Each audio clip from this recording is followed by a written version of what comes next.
Hi there, you're listening to Unnatural Selection, the show about newsy type stuff and things. My name is George. My name is Tom. And my name is Adam. And with our powers combined, we are Unnatural Selection. Make sure you visit us at our salubrious home on the web, unnaturalshow.com. I saw you laughing there, Tom, because again, I was just regular George. Being myself. Regular, surly, hating the world. I don't know, that's just fair. dour, pessimistic George. Is this how you- George. Yeah, Is this how and you then guys just see this me, or- amazing. Well, jeez. Well, you put me on the spot there, George. It's hurtful. But then you are suddenly a ray of sunshine because it's time to talk about how everything is awful. Listen, cunt, I'm always a fucking ray of sunshine. Welcome to Unnatural Selection, where obviously we don't censor ourselves either. Yeah, so I was going to say, all the mums, Despite better judgment. Yeah, I mean, look, we're 11 years in. If we're going to censor ourselves, we would have done it by now. My grandmother will not watch this show because we swear too much, particularly myself. That's fair and just. Yeah. Yeah. God, She's I right. shudder to think She's right. what not my to. grandparents would have thought about it were they alive to witness. My grandparents all passed to an early grave in order to avoid it, so that should give you some indication of the quality of the It's program. true. It was their last words. I was there. Mhm. They were like, it's like, either unnatural selection goes or I go. And I said, I got rid of that. unplug that bitch. So dark. 90 seconds in, and we've already just So dark. sullied the memories of our cherished loved ones. Sorry, Nonna, you gotta go. We are, of course, a show about the newsy type stuff and things of the world. So this week we've got a nice plethora of articles for your enjoyment and topics to discuss. A plethora, a cornucopia, plethora. a regular bukkake of quality content. Yeah, all right, okay. Quality content. That's gonna be the title of the show, I think, right there. No, please don't. Of quality. Certainly, it's the don't. quote. You remember when we used to do the quotes? I would just take the most filthy thing that we said during the show and just You put it out of Put it on context Facebook. as a Yep. quote. Yeah. Yeah, none of us out are of context. ever having political careers. It's just never going to happen. I often Unlike- fantasize about the idea, but anyway, Unlike Christian Porter, who will continue his political career as it's fine. As though nothing happened. So, former Attorney General of Australia and a current man who's very sad that he got third place in the Christian Porter lookalike contest. Christian Porter has ended his defamation action against the Australian Broadcasting Commission, and will be seeking commission. What did I say? I think corporation, not Corporation. commission. Yeah, you said The commission. Nation Building Authority or Nation Building Australia. Nobody knows. So he's ended his defamation action against the ABC because of an article written by Louise Milligan, who he alleges outed him as the minister who was under investigation for a sexual assault, historical sexual assault allegation from the 80s. Now, he did own up to being the person who was being referenced in that article. Admitted it. Yeah. That he was the minister in question. I really didn't understand how that was going to work out from a legal defamation standpoint. If you then come out and admit, yes, I was the person that was being investigated. Although they didn't say that you were necessarily guilty of the crimes. All that was said was that a minister of parliament was being investigated, and some astute listeners put it together that it was you. You know what? And I didn't even have to be astute. I just read the headline and went, Christian Porter. Yeah. I was like, oh, you mean the minister where there was a previous, Four Corners report of their shithead behavior in the 80s? Yeah, let's be real. It wasn't hard to put it together, but that's your fault, Christian, not ours. So yeah, it's in terms of the way, he's dropped his defamation allegations, but the reason for that, of course, is that they've settled, which basically means that his lawyers, the ABC's lawyers, got together and they worked out just to not go ahead and be in everyone's best interest to go ahead, not to go ahead rather. And of course, everyone took it very professionally, and that was it. That was the end of the matter. There was no more words that were said, and that's it. Really, happy endings. Yeah, which is no of course score draw. not what happened. Immediately after the settlement was reached, where basically the things of the settlement were, let's not go ahead. The ABC just has to pay everyone's legal fees up until this point. Mediation fees, not legal mediation fees. Mediation fees. Okay, but according to Christian Porter, let's go to his words here. They regret the outcome of that article. That is a humiliating backdown for the ABC, no matter what way they want to spin it. Over a, quote, sensationalist and one-sided story. It's basically saying, like, it's all right, guys, I've decided not to sue because the ABC has admitted that they were wrong, and so me, Christian Porter, completely justified in whatever it was I did, and I won. And the ABC's like, not quite what we said. No, that's not not at all. No, that's not really what we were saying at all. What the ABC put out a full sort of response to responding to the claims. Quote, the ABC has not said that it regrets the article. As we have stated, the ABC stands by the importance of the article, which reported on matters of significant public interest. The editor's note, which they've since added to the article as a result of this process, says both parties accept that some readers misinterpreted the article as an accusation of guilt against Mr. Porter. That reading, which was not intended by the ABC, is regretted. The ABC has never and still does not accept that the article suggested guilt on the part of Mr. Porter. The ABC do not plead a truth defense to the guilt meaning that Mr. Porter alleged in his statement of claim. The article was not, quote, sensationalist. It was an accurate and factual report on a letter that had been sent to the Prime Minister and two other senior politicians. Yeah. It's fascinating. Like, it's ridiculous that it even got to this point, and then for him to just withdraw his case and go, I win. It's like, no, it's not how any of that works. It is really that Trumpian style thing of just like, just make your own truth, just claiming victory no matter what the fucking circumstances are. Like, compared to the circumstances as they were. So previously, 2 weeks ago, he was suing the ABC for defamation. Now he is no longer suing the ABC for defamation because I won, I guess. Like, it's just like, what exactly have you won? Who won? Like, what are you talking about? Like, I mean, obviously, if he had a case, why wouldn't he pursue it?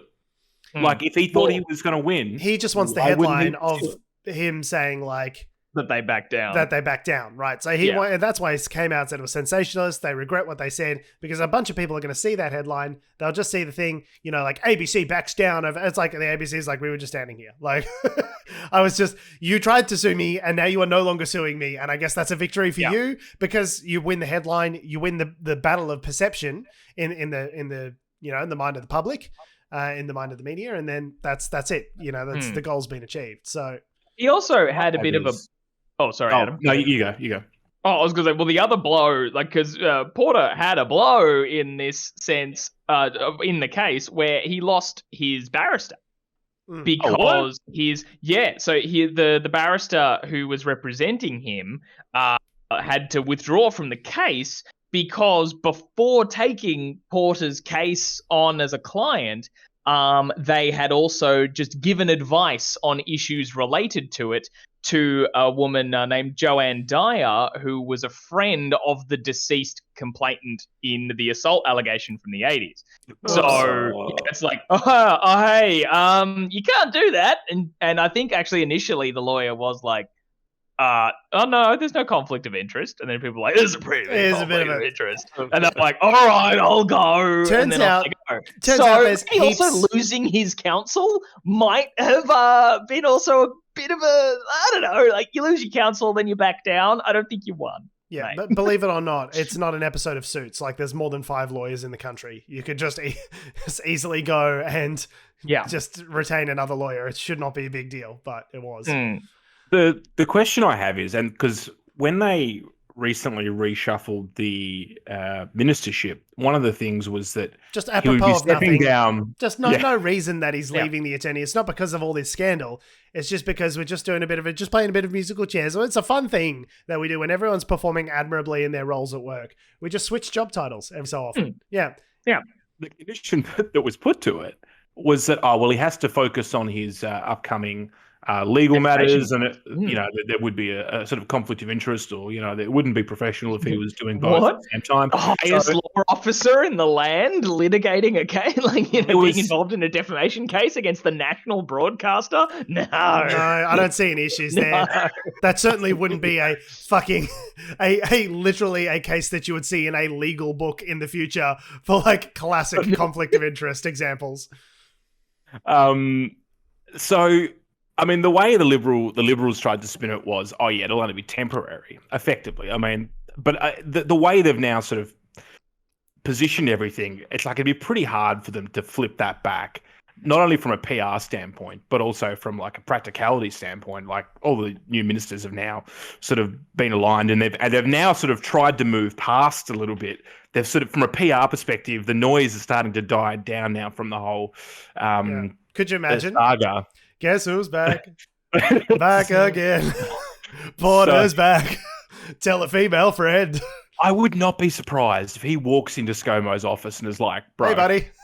I want my job back. I want my job back. And they're going to have to tell him, no, man, you're not fucking doing it because that would fucking look horrible. Yeah. I love this unicorn reality that you've envisioned, Adam, where the Liberal Party cares about what it looks like in a PR sense. Yeah, well, they do care about what they look like. The problem is, though, Tom, they're really bad at it. You see, you could have fooled me. I thought I saw something today, completely unrelated topic, but like Peter Dutton has banned the sociologist who was a sociologist, but whomever blew the whistle on the alleged war crimes that the Australian military did in Afghanistan, they are banned from ever being able to like look at anything to do with the military. Like, and how does that look? Wow. Like, they don't care about how things look. I also want to just on that point. I mean, this is a whole nother issue, which is, I think, the government trying to sort of shoot themselves in the foot with this whole Royal Commission into war crimes. So where did all the war crimes happen? They happened in Afghanistan. Guess what we just did? We have closed down our Afghan embassy for safety concerns, and in fairness, there have been some recent bombings in Afghanistan. Well, with the Americans pulling out, it's hardly surprising. Yeah. But we're closing down the Afghan embassy, and the person who was going to be leading the commission has also resigned as well. Great. So, cool. Combined with the sociologist aspect that you've just mentioned, Tom, it's almost like the government doesn't really want us to take it as seriously as what they're saying. No. Now, sunlight's the best disinfectant, mate. Let's get as many eyes on this as possible. You know, I don't hold a hose, and I also don't hold an inquiry. Which is weird because they fucking love an inquiry. They love a good inquiry. Well, as long as it's into unions or someone they don't like. Yeah. But yeah, so the government's just great at the PR aspect, and which is probably a good way to segue into what they're currently dealing with, which of course, and what we're all living through, which is the recent lockdown in Victoria because of the recent COVID outbreak. I've got about 71, 73, somewhere around there, 70-something people currently infected with it, getting between 2 to 6 cases a day. We also have the Kappa and the Delta variant of the Indian variant of the virus currently in the community, with some missing links as well as to how that's spreading, which leads us to believe that I would suggest lockdown's bit was 1 week, now it's 2 weeks. There'll be some sort of other restrictions going on for a 3rd or 4th week, you'd have to imagine. I would expect, some, like, it's not just going to snap back to everyone, I believe fisting each other in the MCG. Like, it's got to go back to some sort of like staggered, masks indoors, and 50% capacity. George, they'll be allowing people to be fisting each other in the MCG in a moment's notice, just without crowds. Anyway, no, but they did as much say, I think, in the press conference last week that announced an extra week of lockdown, that we had 6 more weeks of winter, where they said that even if it's only the 1 week, so this coming Thursday night being when these lockdowns end, it wouldn't be right back to normal. Like, they actually specified, like, Melburnians won't be going to regional Victoria for the long weekend that is coming up, for example. So there's going to be some kind of restrictions in that sense, yeah. But yeah, I'm trying not to be too pessimistic, because I think if I don't at least have hope that maybe things are going to be getting better when they say they're going to be better, I'll probably just cry in a fit of despair. I don't know about you guys, but lockdown 4 has been harder than the other ones, even though it's been shorter. You're only 2 weeks in, Tom. You've got to give it space to just become numb to everything. Yeah. The key, Tom, is giving up hope as soon as possible. So once you really let go and just abandon all hope, it becomes a lot easier. Sort of month 2 of the lockdown is a lot easier because you've really ceased caring about living at that point. So then at some point it gets lifted and you go, okay, great, fantastic. I guess I kind of bar my little rant last year when all those people went to the beach and somehow didn't cause a huge super spreader event. I think I was in the numb phase for all of that. And now I'm in the sad phase. But where was I even going? If this joke has brought up some issues for you, call Lifeline on. I went to the beach about half an hour ago. There was not that many people there because it was really cold. I hope you're exercising, you fuck. Yeah. I hope you're one of the 4 reasons. I had a mask on. I had a coffee in one hand and an ice cream in the other, and I was just like trying to get it up in my mask. And I was going to say, if you've got a coffee in one hand and an ice cream in the other, and you're wearing your mask, how do you even pop it off slightly just to be able to like sip one or lick the other? Rectal. It was with great difficulty, Tom. With great difficulty is the answer. But look, the reason why we're bringing this up, obviously, is that in regards to the government's PR, that the Victorian government, state government here in Victoria, which is the one that's instituted the lockdown, has been, shall we say, given the old handball, given the old pass along the line to the federal government. It's been spicy. They've been very spicy. Really putting the screws to them. And one of the things that they've been putting the screws to is to do with, well, we're in a lockdown. Income support's kind of like a federal responsibility. So remember JobKeeper? That? It's almost like you had a program that you'd set up, several months ago to manage the situation where people would be out of work for periods of time while there are, COVID-related things going on. And the federal government said, no worries, mate. Pandemic's over. Don't worry about it. Go back to work. Yeah, it's almost like you ended the safety net before the actual problem that was causing the issues to people's safety were over. Who could have foreseen a year ago that rolling up support at an arbitrary time point in the future could foreseeably have negative content? Oh, it was us. We foresaw that? Just a bunch of fucking idiots talking about it online? We fucking foresaw that? No, that's weird. Okay. No, George. Don't you know that during COVID last year, that's all behind us. That's done. We're open for business, baby. The economy's back on track. Frydenberg's got a budget he has to meet. And it's not, the hotel quarantine is effective in 99.995% of all cases. We've got nothing to worry about. Next minute, hard lockdown. It's been this sort of like the federal government sort of responded to what the Victorian government was saying. Initially, they were like, no, we don't need to do that. Like, it's only going to be a week. The Victorian government was Michael McCormack, the Deputy Prime Minister, literally was like, It's only a week. Like, you'll be right. Fucking hard what he said. Hey, here's a cup of concrete. Harden the fuck up, can't you? Yeah, me, Michael McCormack, with my 100K plus salary at least. Surely he must actually make more than that. I just pulled that number out of my ass. But like, the Deputy Prime Ministership. Don't get me subbed on that. It's literally, he's not qualified to be the Deputy Prime Minister. He's just there because of the power sharing arrangement they have with the Liberal Party. and then he gets quizzed on things whenever ScoMo's not around to take the bullet.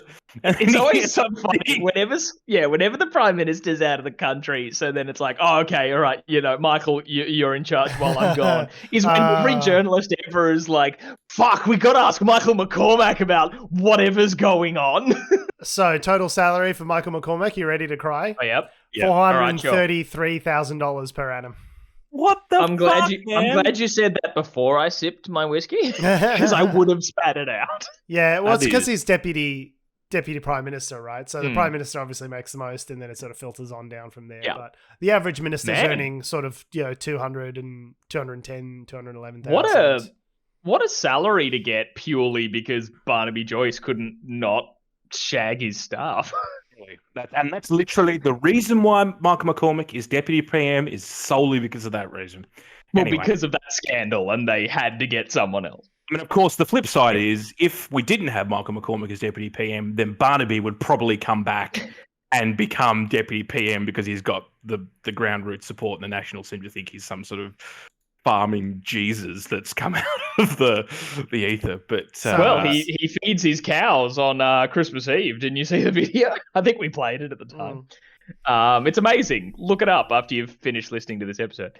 So as a result of that 7-day lockdown and no sort of economic support measures, a bunch of people were like, hey, how do I live? If you're going to shut down for a week, 2 weeks, 3 weeks maybe, and there's no income support whatsoever, have I lost my job now? Like, it's not a case where, from the lockdowns of Christmas past where there was JobKeeper and a job seeker supplement where you could turn to these and reliably sort of rely on these resources to get you through the pandemic. In previous lockdowns we go, oh, it's okay, well, we got JobKeeper, everything's going to be okay. Like now there's just like nothing. And big question mark. Big question mark. And so for casual workers especially, there was really nothing for them to do. They just hope you've got some savings, I guess, and you're not less than 1 week away from being broke because otherwise go fuck yourself. Fucking that attitude's not helping anybody. I've seen heaps of people being like, well, you should have been saving outside of all this time for this eventuality. All right.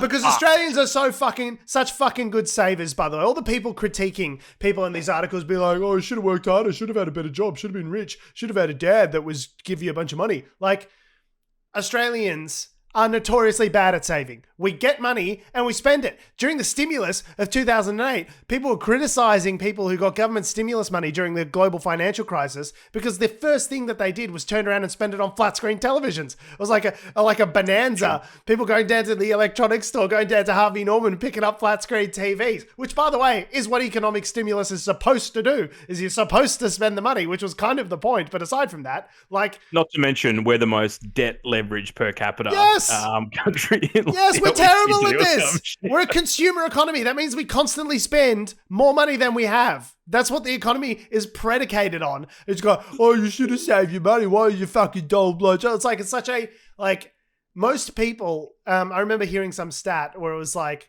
I can't remember the exact percentage. Some gargantuan portion of Australian, regular Australian people are don't have the funds to withstand a $1,000 emergency. I don't remember the exact percentage, but it's like a large number of people.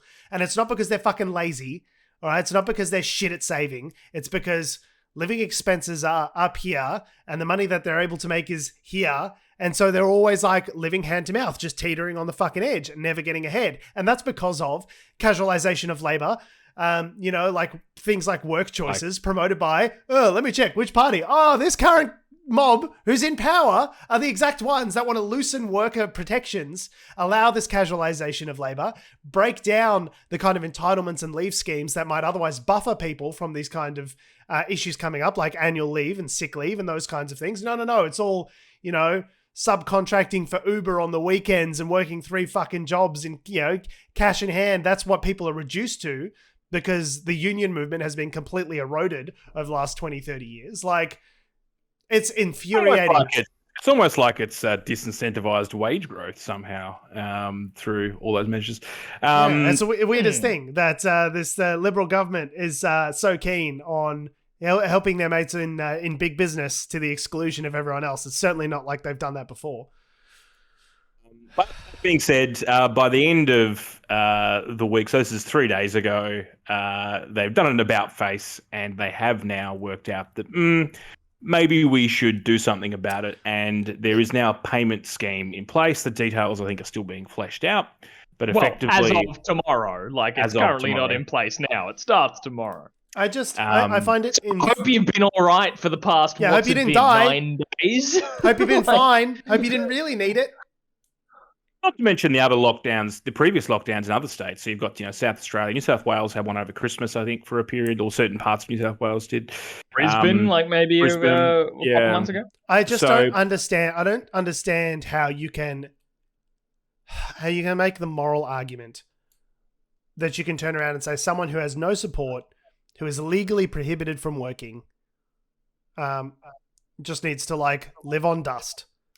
I know we're making jokes about it, but it is it's actually unconscionable for the government to turn around and say you can't work and then not offer you the means to live and survive. People will go broke, businesses will go out of business, people's lives will be ruined this week because there has been no assistance ready to go to step in to fill the void.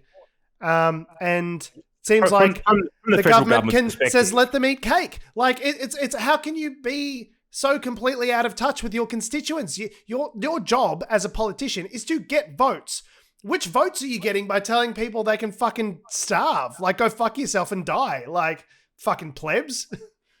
The federal government's argument is that, they don't manage the health, and this is the same thing with the vaccine rollout, that health and the safety of the state residents is a state issue, right? And this is part of the issue with federalisation, whether the states are really necessary and all this kind of crap. But I guess the problem is, from the federal government's perspective, is they want to do as little as possible because it's all a state responsibility.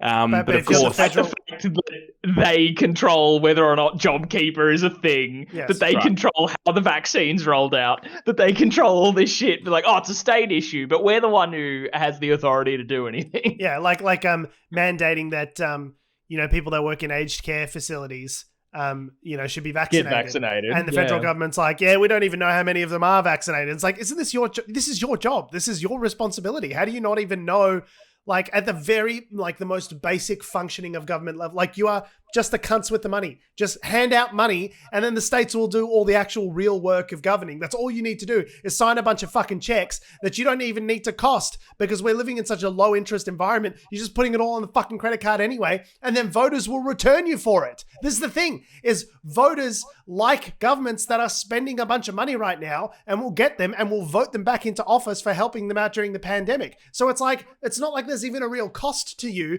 because money is meaningless. And you'll save your own job. You'll get reelected. It's maddening. Which is arguably why they have introduced this scheme. So there's either 500 or 325, depending on your particular conditions. It's a temporary COVID disaster payment, which probably should have been rolled out 12 months ago, but whatever. So the payment will be available to people who are over 17 and who have less than $10,000 in liquid assets, and we'll circle back to that. And there's a clip I want to play about other terms and conditions and exemptions and things like that as well, which are all contingent on this. So it's really only if you are just about to become homeless will the government step in and give you a one-off payment. Oh wow, what a fucking what a brilliant swooping in. If you work more than 20 hours a week on a regular basis, depending on how that's calculated, you'd get the 500.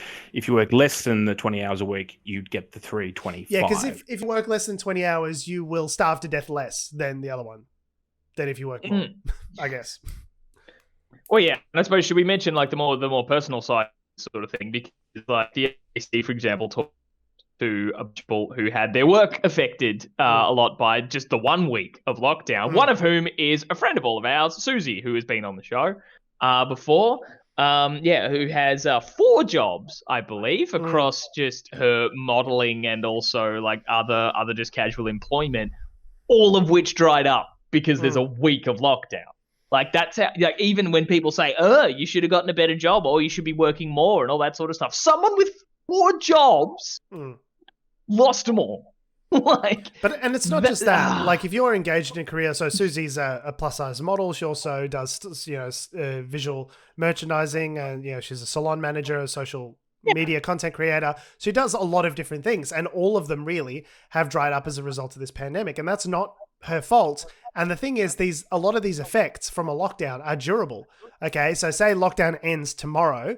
Like, yeah, you might have some, you might get some work again in the salon straight away. But like shoots and things that you'd lined up, they are based on planning and having confidence in that, if you're budgeting for a shoot, for a fashion shoot, you want to know that's, stuff people are going to be able to buy your stuff next week, the week after. Like it is to do with consumer and business confidence as well. Once you have a lockdown, it takes time for things to get restarted again. It's not just like everything, lockdown ends on Thursday, everything snaps back within 24 hours is completely normal. Like, oh, heck no. It takes time. And it's only because the government got fucking dragged this week by a bunch of people like Susie, that they were dragged kicking and screaming to this, this pandemic payment. If it was up to them, they'd let people starve in the streets. I really don't understand how there hasn't been fucking barbarians at the gate at Canberra. You know what I mean? Like if this was an angrier society, I think, with a response from the government of just like, let them eat cake.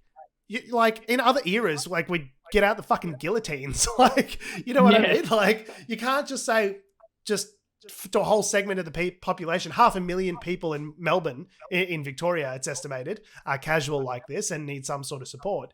You can't just tell them to get fucked. Like these people have to go they have to eat food. They have to live somewhere. They can't. All they could have said, and look, to be honest, it's probably been in the works for like a while now with the previous lockdowns in other states. All the government had to say. I disagree. All the federal government. I absolutely thoroughly fucking disagree. By the way, all they had to say was, we're looking into it. We're working on it. Rather than Michael McCormack and other politicians, Peter Dutton, other people coming out and sticking the knife in. Yes. Like it's some bloody, free for all. Like I just don't understand. And they did that because they have an impulse. The Liberals and the Nationals have an impulse for cruelty. They don't give a fuck if you live or die. That's what they said to us this week. We don't give a fuck if you get kicked out of your home. We don't give a fuck if you starve to death. You can fucking die, pleb. That's what they said. And then all of a sudden they get a bunch of negative press. They go, oh, fuck, the opinion polls are turning against us just because we want members of our electorate to fucking drop dead. Turns out that's a really unpopular opinion. That's so fucking weird. We're actually working on a policy. We're going to announce it tomorrow. Go fuck yourself. You cruel bastards. Just a purely moral argument. Just on a purely moral basis. It is unconscionable to just leave people without any support in a context like this. You should feel like, regardless of the finances, regardless of how you're going to make it work, what the conditions are. It's a state issue, George. It's not give a fuck. Caesar washing their hands. If it's state or federal, we can debate the fucking legality and the federalist implications later on. We can have a whole fucking chapter in a lawyer's textbook 10 years from now that goes into this at length. People need your help. You are the government. You're obliged to help them. And whether they voted for you or not, they are your citizens. This is the entire, if it's like a hurricane hitting a city and then just the government going, oh, well, you should have pumped your own fucking water in advance. It's like, is that a Labor seat? Fuck them. It's unconscionable. It makes me incandescent with rage. And what's worse is the backflip is 2-3 days later after they get fucking dragged going, actually, we decided not to let them eat cake and we're going to give them a once-off payment, but only with these terms and conditions. Tom, if you would please. Yeah, I was going to say, but it hurts us so much. We can't just say, oh, okay, we'll give them money because we can't fucking look you in the eye and say we care about whether or not you live or die. It has to be fucking difficult to get. So, all right, let's hear the cruel bastard himself say it. I should have had it more queued up. I apologize. Could you full screen that? Yep. Let's just full screen that. We all good to go? All G. Yes. All right. Voice because it's an audio medium. Yes. Putting in place is what we are calling the temporary COVID disaster payment. The temporary COVID disaster payment is made on a week-by-week basis. It is using the disaster recovery payment framework, which I'll ask the Minister for Emergency Management to go into more detail on. That will be a payment of $500 for those who would ordinarily work more than 20 hours in a week, and $325 for those who would work less than 20 hours a week. It will be available to a person who is an Australian resident or a holder of a visa class permitted to work in Australia. The person is at least 17 years old. The period occurs from the date of activation for an area which has been locked down for more than 7 days. I should stress this is a similar arrangement that exists in New Zealand, where their payments for this type of support kick in after 7 days, not before. The person resides or works in the area defined as a Commonwealth determined hotspot. The person was immediately prior to the state health order and Commonwealth determined hotspot engaged in paid employment and is unable to attend work and therefore unable to earn an income as a result of state health restrictions. Now, you'll be aware that we already have a pandemic leave payment for people who are required to isolate for a 14-day period. And that could be because they are close contact testing or any number of other reasons that are determined by the state government. The person self-declares that they would normally have worked in the relevant period. The person self-declares a loss of income for the relevant period.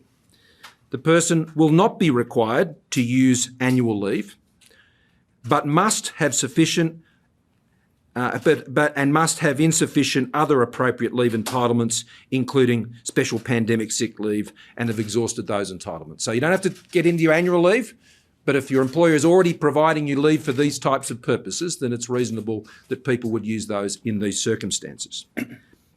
The person self-declares that they have liquid assets of less than $10,000. Remember, we're talking about someone getting through the next week who would ordinarily be in an economic situation where every dollar counts.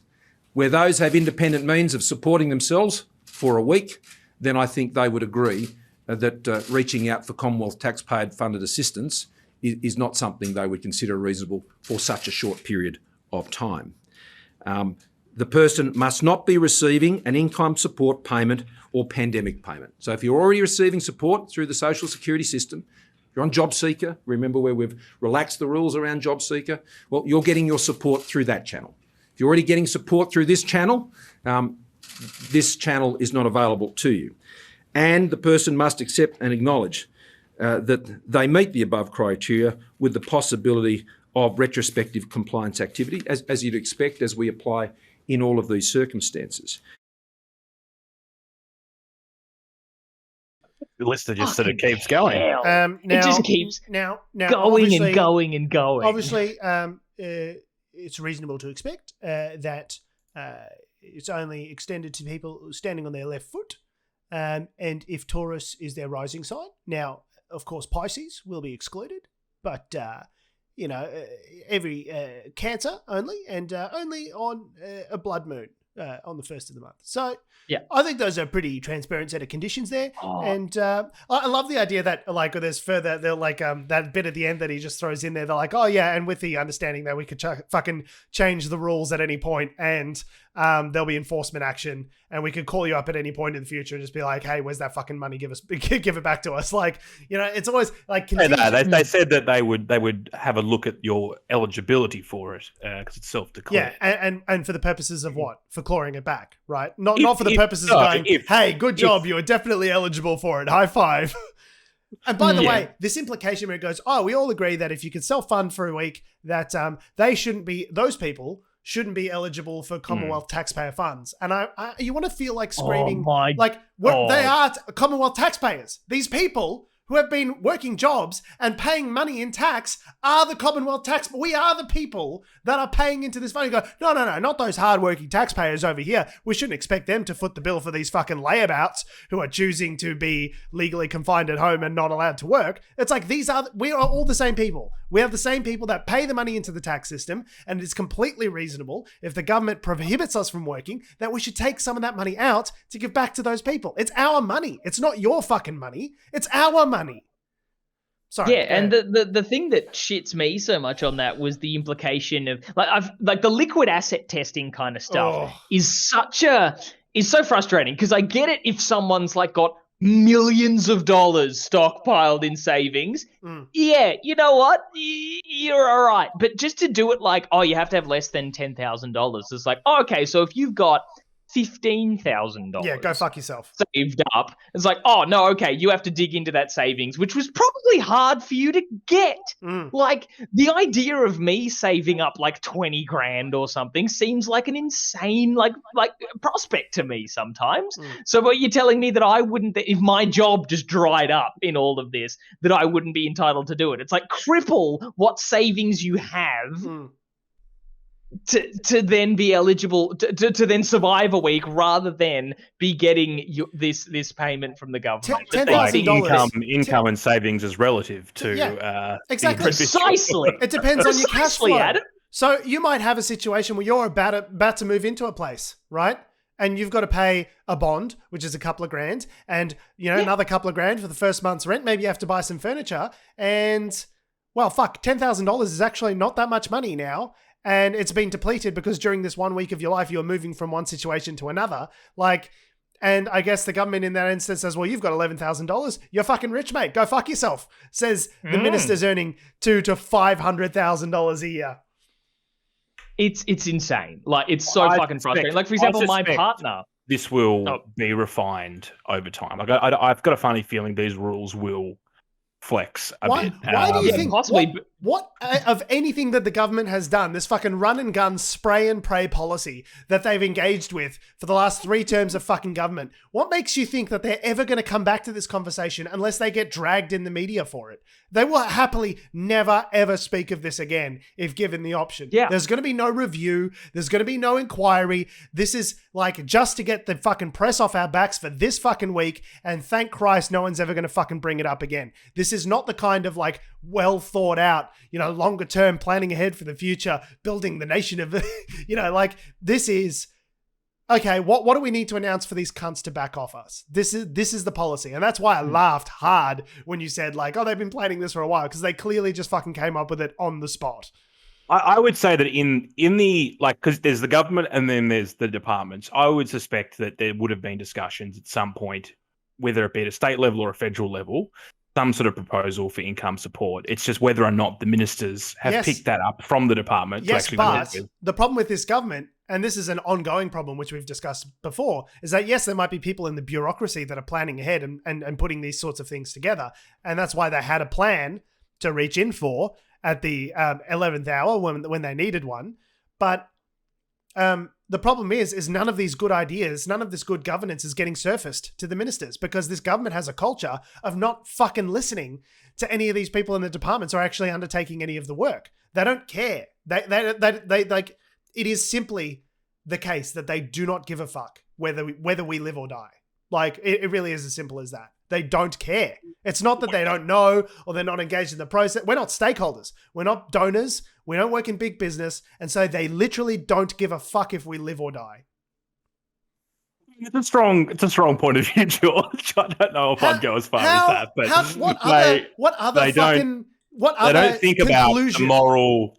They don't think about the moral complexities and the individual circumstances as to how policy can flow down to. That's the job. That's the job of the the government, Adam. That's the fucking job. Is you make legislation to improve people's lives. So if you can't do that, fuck off. That's the job. Which is why, probably circling back to the point that initially transitioned us into this article, is I think they do care about PR, Tom, but they're just really bad at it. Yeah. And that's about all they care about. You're right. They care about PR in the sense of like, they care whether they look good or bad in a public relations sense, but when they look bad, they're just like, I don't get why. Like, What do you mean my policy of, you know what, poor people can just die really ticked people off? I don't understand. I care that I look bad. What have I done? Yeah, insofar as it affects their potential to get reelected. Like Dan Tian last week on Insiders, he gets up and goes, oh yeah, if anyone's struggling, they should go to Centrelink. And David Spears is like, are you announcing a new policy? Or he's like, oh no, I reckon just like Centrelink will sort them out, eh? Like, it was just like, not, and he's like, so just to be clear, you're not announcing any new money. And he's like, no. And he's like, cool. So like these people would not be covered by Centrelink. So what are they asking Centrelink for? What do you and I could just imagine like a worker at Centrelink just like facepalming going, no, we're going to get all these inbound calls for people we cannot help just because the minister got on the fucking TV and was cornered by David Spears. And so he just said, fucking hit Centrelink up. Hey, like it just Minister absurd. For education, isn't it, Dan? Yeah. Yeah, well, and it's pretty fucking dumb for a Minister of Education, I have to say. And then all these like terms and conditions that they've announced with these payments, like further affect people just who you would think, based on the kind of shit that we just heard our like Prime Minister in Chief of fuckery say, where like I saw the ABC talk to a person who only has like $1,000 in savings, who's lost a lot of their work, but because they were getting like a supplement payment of some sort already, that on top of their employed work was what was getting them through, isn't eligible, right? Like, and also, it was we're an initial supplement plus work, and so this is replacing work, not the other supplement. So we're also assuming that everyone in Australia is starting from a positive bank balance. You know, they go, it only kicks in after 7 days, right? That's what he said. So I hope nothing goes wrong in those 7 days. Like the policy is just like, fucking fingers crossed, hope you make it through the next 7 days and then we'll pay you. Because why? Because reasons? Because it would be a moral hazard to give people money soon when they need it rather than after when they don't. Much more simple than that. What about people who are in credit card debt? People who are already really at a negative amount in terms of the financial assets that they have in their lives. Like, George, look, there's this great thing in Australia where we all come together and, she'll be right, mate. She'll be right is literally government policy at this stage. And correction, Dan Tehan is not the Minister of Education. He's the Minister for Trade, Tourism and Investment since the end of 2020. Oh, cool. Yeah, there's nothing in tourism that would stand to benefit from a policy like this. No, certainly not. No, definitely not. Before we rage quit the internet, let's take this zeitgeist of energy that we have, and we'll talk about another issue this week, which has come to light, talking about taxpayer-funded, assistance. And we were talking about JobKeeper before and how it was, and it's ended now, a vital part, I think, of Australians managing their way through. Yeah, now that the pandemic's over and we don't need JobKeeper anymore. Yeah. As we said at the time, and we've reported on this podcast a couple of times, all the stories are now coming out of how businesses, because of course these payments went directly to the businesses and the businesses then forwarded those payments on to their employees, how these businesses have potentially morally and ethically misused some of these funds. Turns out some of these businesses during the pandemic did quite well. And one of those is Harvey Norman. Harvey Norman is a retailer that does, furniture, does computers, washing machines. We got a washing machine from Harvey Norman a short while ago. Thank you, Harvey Norman. First one's free, Harvey Norman. What other products and services do they offer, Adam? What are their many locations that are available near to our listeners? There's one. They're pretty much everywhere. They're sort of ubiquitous at this point. Well, certainly their advertisements in the Herald Sun are pretty ubiquitous. If the newspaper sheets they put down for my dog to piss on are anything to go by. So it turns out during the end of the reporting period, the company profits increased by 116% during the pandemic, and they received $22 million in taxpayer-paid JobKeeper funds. Jerry Harvey, who is basically a geriatric at this point, he's the guy who founded it, one of the richest men in Australia. The Harvey of Harvey Norman. The Harvey of Harvey Norman was quizzed about it, and he didn't particularly have a response that was anyway sympathetic as to why he shouldn't give that money back. Yeah, they basically, Harvey Norman's response was fuck no.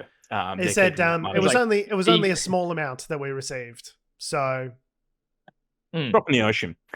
What was it? 22 million? It's fine. I think is the figure I've seen thrown Whatever. around. It's not a big deal. If it's not a big deal, why don't you give it back? That's fine. Yeah, it's fine where it is. Thanks.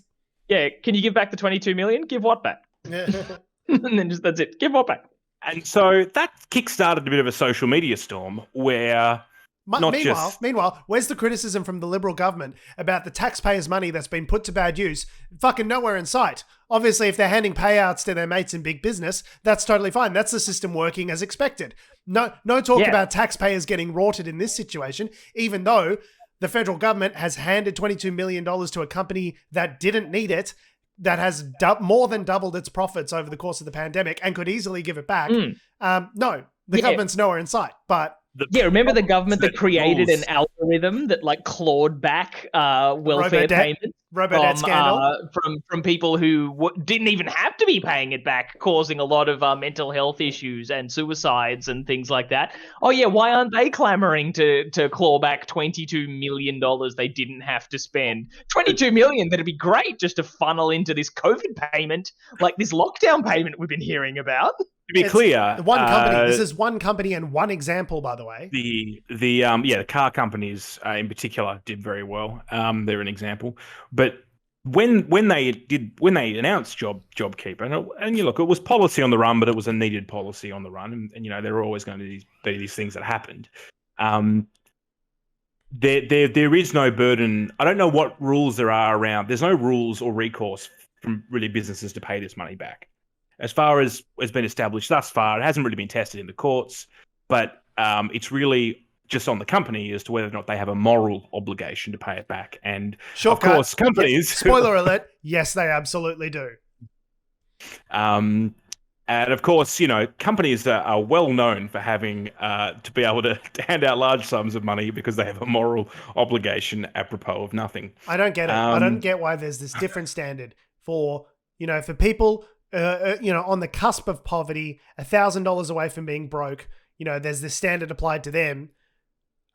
All of this means testing, all of this, sussing out to see if they're really worth it. If they need the money, if it's absolutely essential, is it a waste of taxpayer dollars? All of this stringent fucking, focus on these people. And yet Harvey Norman's just like 22 mil. Okay, thanks, bud. I guess they just high five each other like Jerry Harvey and Scott Morrison, I guess, just high fiving a million angels. I don't know why the same standards that we set for fucking Dole bludgers, that absolutely fucking disgusting term that we have for people that require welfare assistance, why that same standard is not applied to corporations. Curious. I mean, I understand why it's not, but it's fucked. Yeah. I understand why, because those people who need welfare payments aren't donors to certain political parties, probably. It's not just that they're not donors. I think it goes back to my earlier point. They actually hate them. They hate the poor. They hate people that need assistance. They are ideologically opposed to people that require, the idea that no man is an island, that humanity succeeds based on the robust cooperation and interplay of different humans is an idea that is disgusting to them. The very concept of society that people work together. Yeah, they've despite the fact just that jerking off with copies of Ayn Rand's fucking Fountainhead and just coming on all over books of Milton Friedman's. This they just have bought into an ideology wholesale that is actually completely fucking destructive for the world and for society. Greed is good, George. Greed is good, as Gordon Gekko once said. So turns out the internet wasn't too fond of Mr. Harvey's response and the company's response to a lot of this. And so it sort of started a bit of a conversation about people's experiences at Harvey Norman and various other things that have, regarding Harvey Norman and their business. And I've got to say, the Harvey Norman, social media team, the marketing team, PR team, they're on point. They've just really been handling it well, listening to everyone's concerns and, really treating it in a serious manner, which is, of course, not what happened. I mean, they listened, but I don't know. They responded poorly.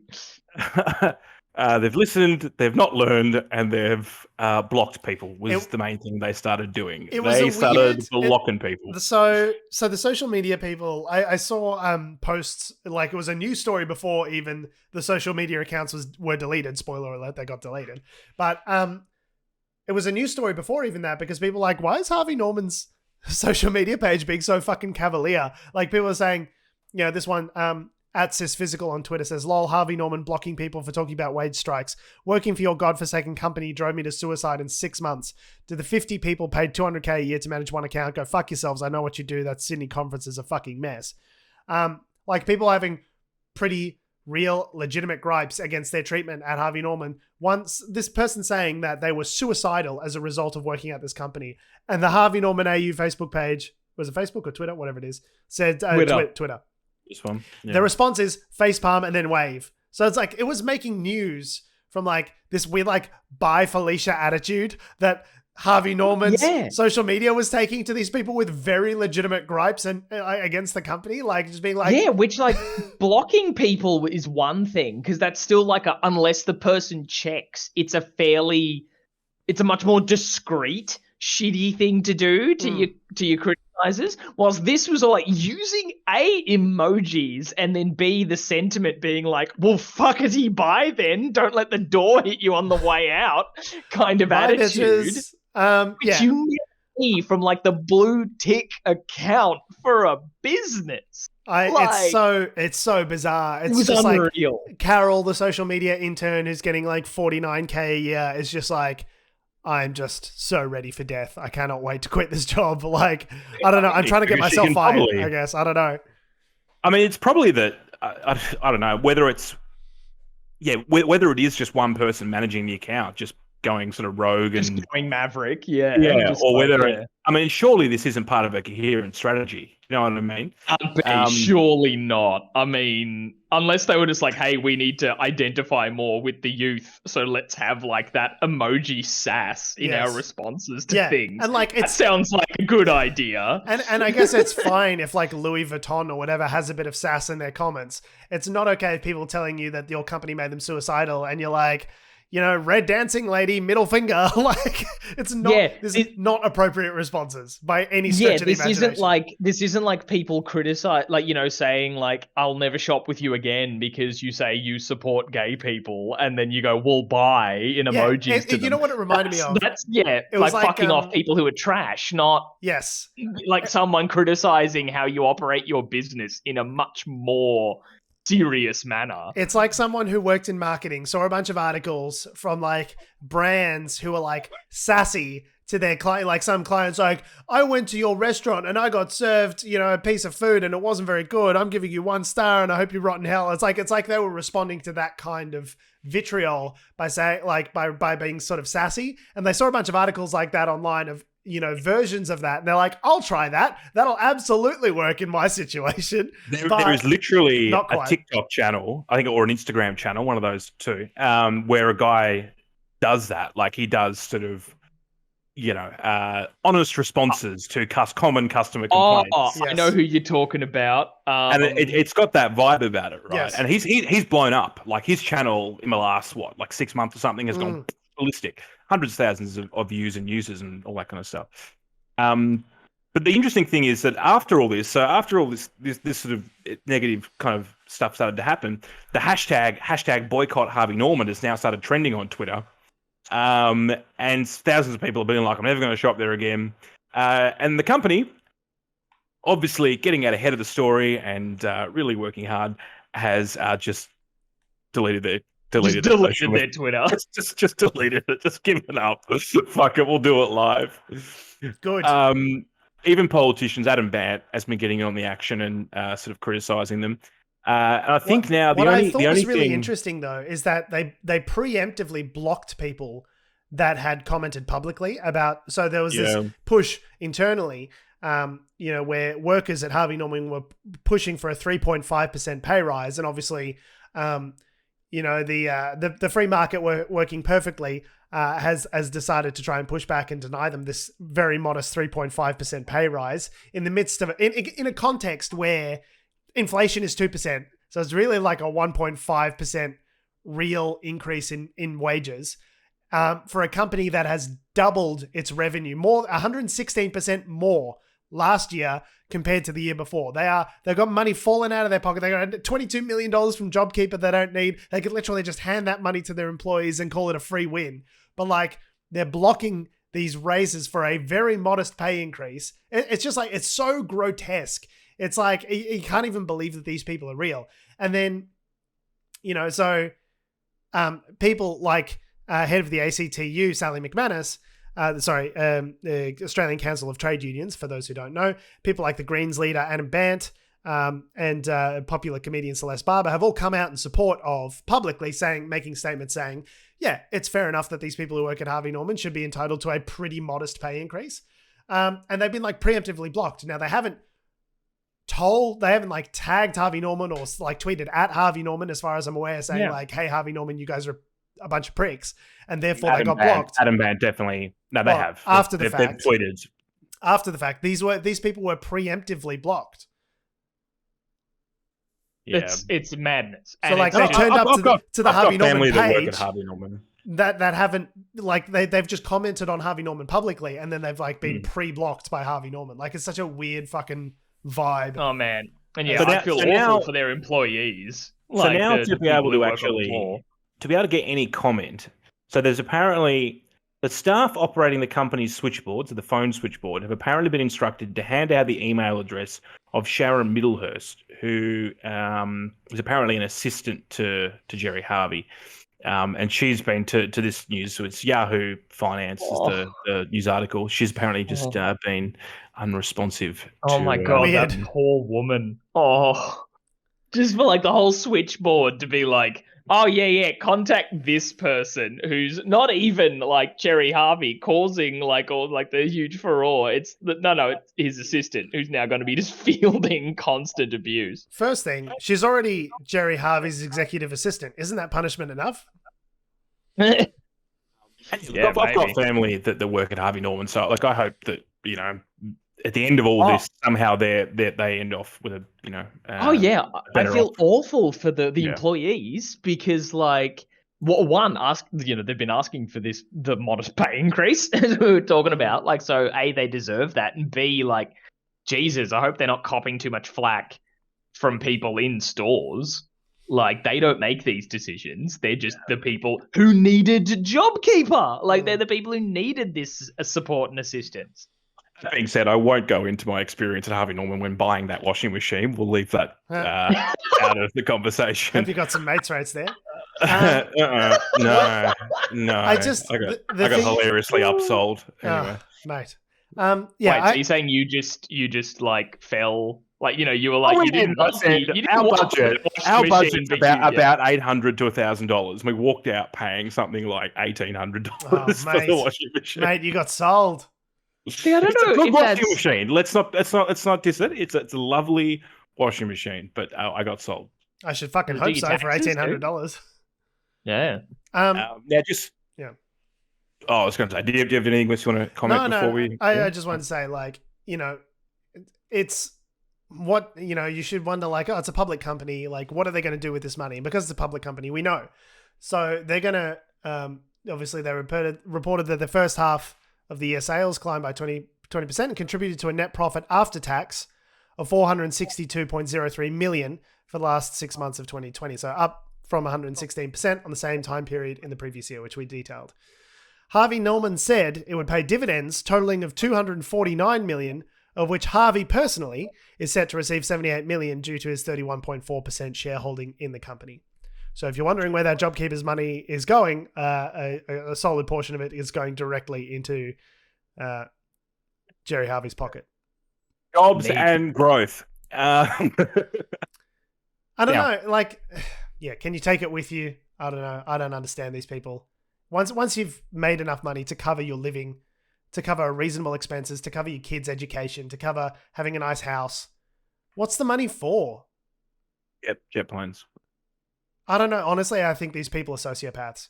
If you've got $1 billion, I think you're a sociopath. You should have. He doesn't have $1 billion. Well, he's a billionaire. No, he's a billionaire. No, he's not. He's a billionaire. The article is just a millionaire. The article describes him as the billionaire owner of Harvey Norman. He's going to get from this latest dividend payment. He's going to get $78 million. Yeah, I thought he was just like in the sort of half a billion sort of ballpark. Hundreds of millions. Like you and I, Adam. A mere millionaire.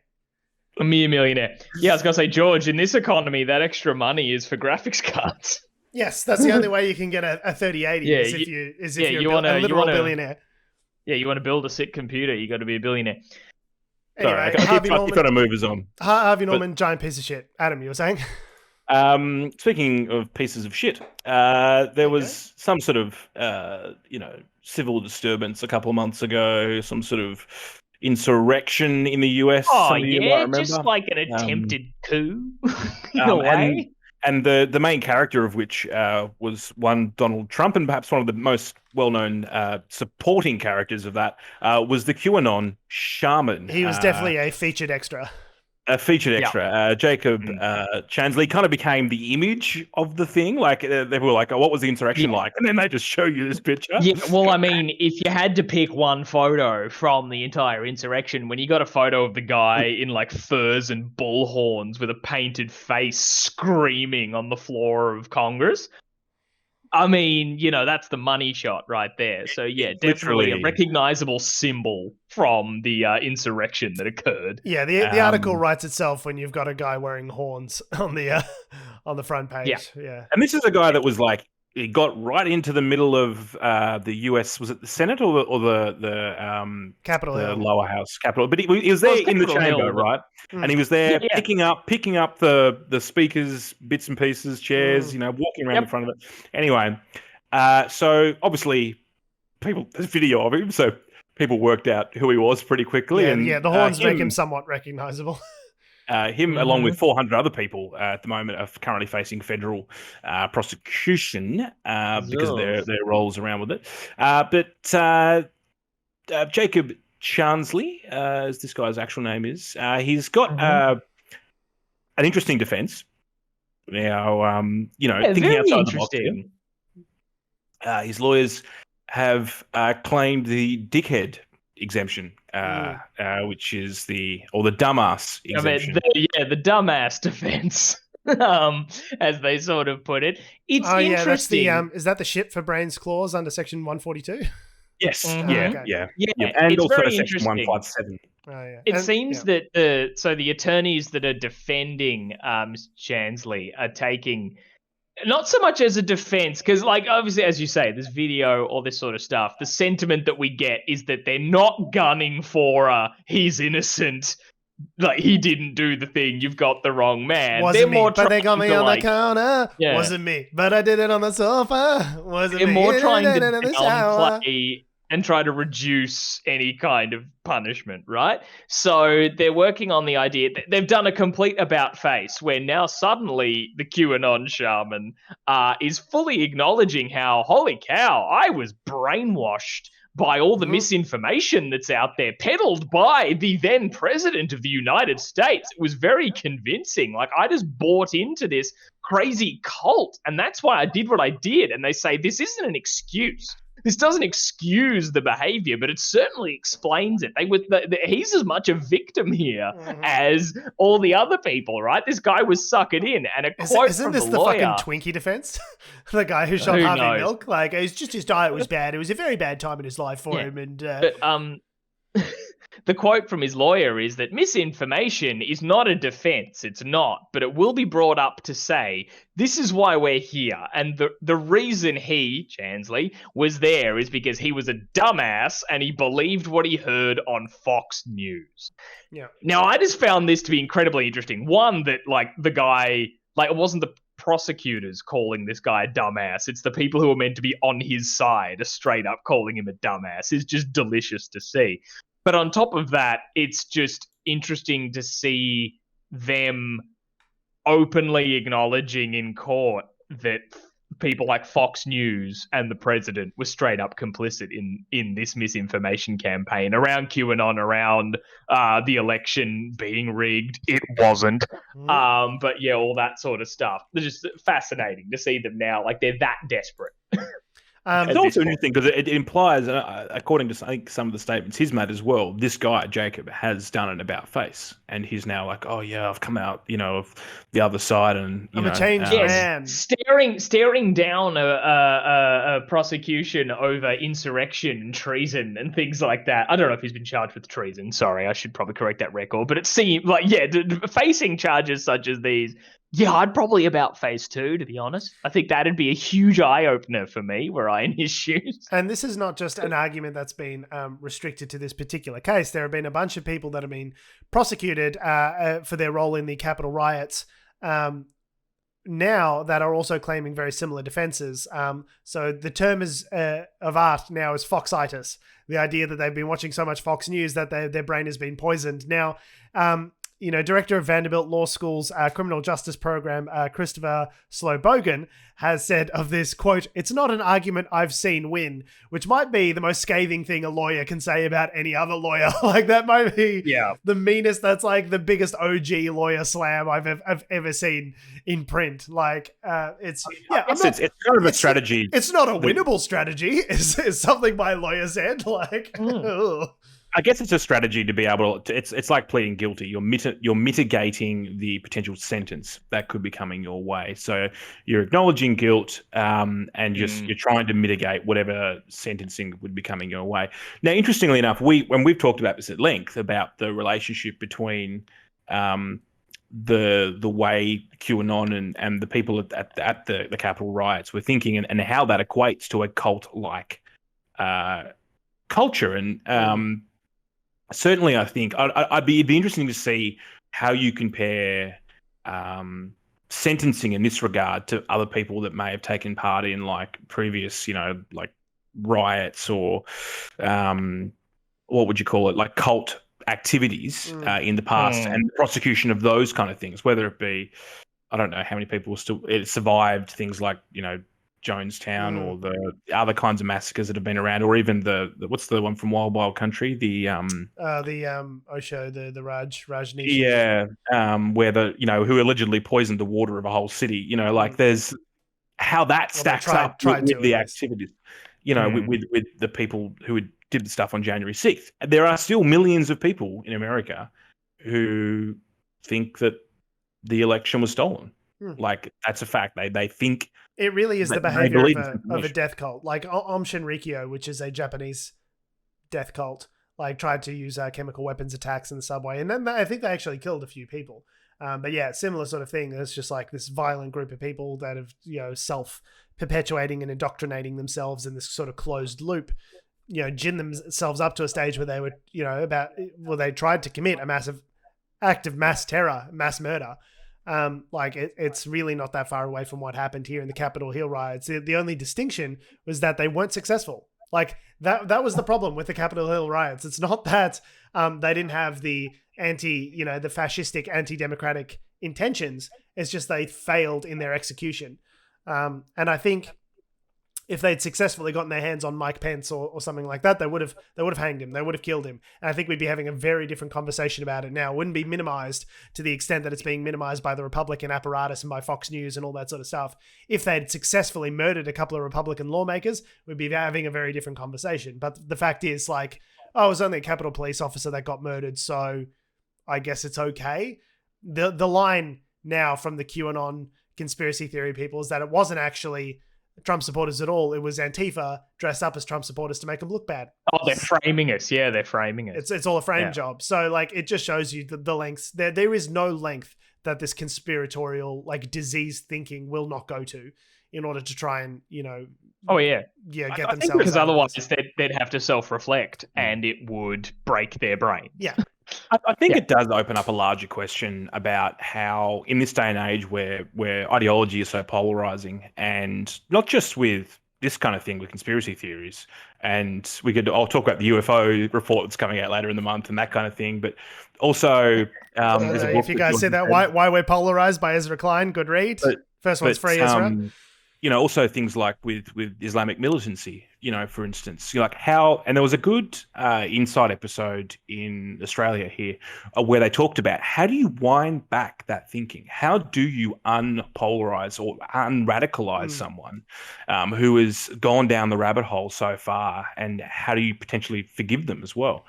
If you are looking for resources on this, I'd recommend Dr. Stephen Hassan, who's a American mental health counselor who specializes in destructive cults. So he used to be a member of the Moonies. I don't know if you guys are familiar with that particular cult from the 70s.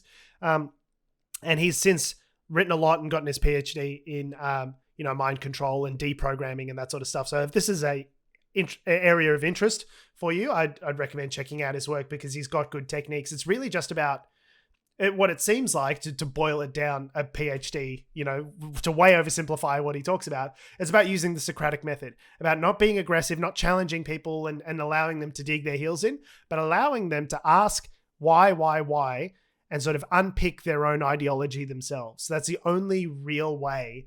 Not being confrontational, not saying you're a fucking QAnon believing psychopath like I do and yell on the show, but to really engage with them and be patient and allow them to unpick their own psychoses seems to be the most promising way of actually getting people out of this. It really is like a cult. Yeah.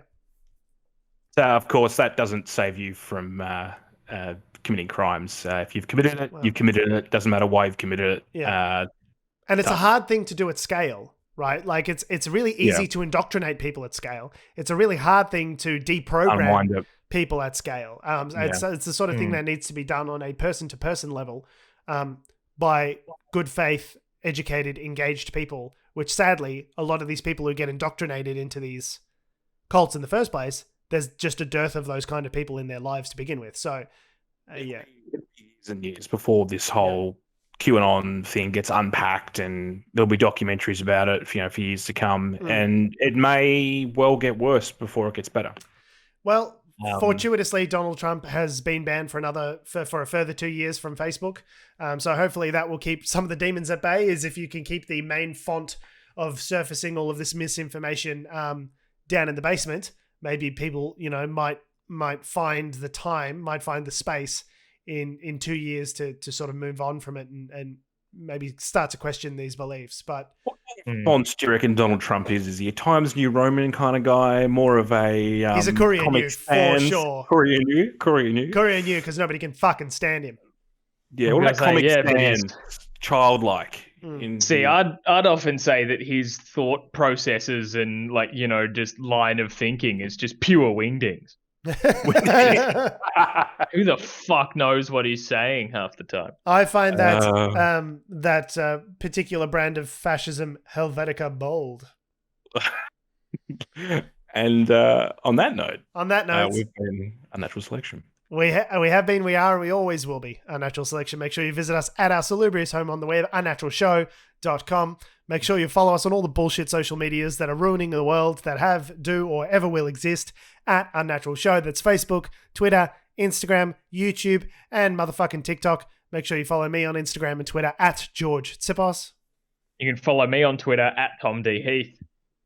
You can follow me on Instagram at AC Doreen. And you can follow us all down to Ezra Klein's house as we build up in a large crowd out the front and go, why? Why are we so polarized, Ezra? Fix it.